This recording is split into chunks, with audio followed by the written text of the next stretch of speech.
welcome to the Living Hope Thought for the Day.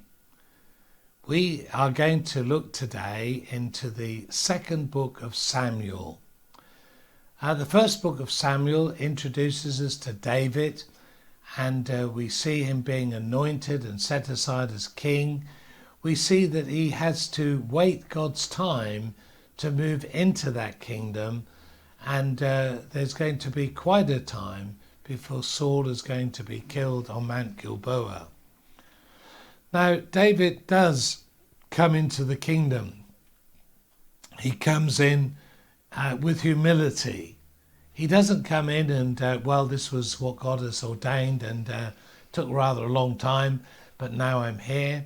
There was nothing of that. There's a humility about David. He recognizes the hand of God. He recognizes the purposes of God have been worked out. He's learned many, many lessons in those, if you like, wilderness years.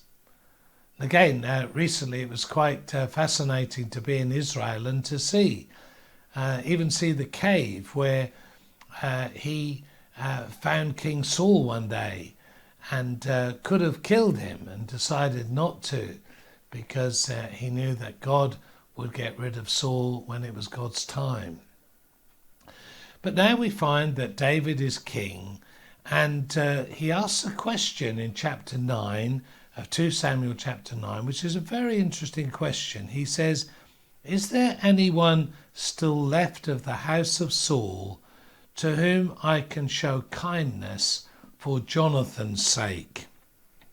And this was an incredibly important gesture. Now, in other societies, other cultures, you might feel, well, is this not obvious? Is this a big deal in any sense? Isn't this just normal? But no, it's not normal. In those days, very often, a previous regime would be totally exterminated, cut out.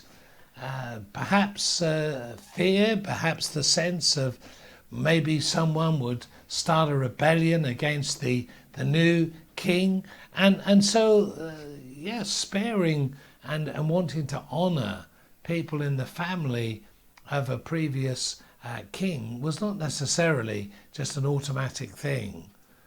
But David is also in this verse sharing a motive which is very important.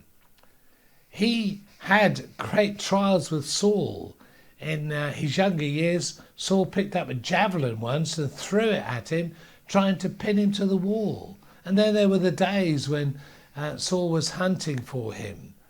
But he always had respect for Saul. I can't say that he loved Saul, maybe he did, but he certainly respected him. But the king's son Jonathan, that was different.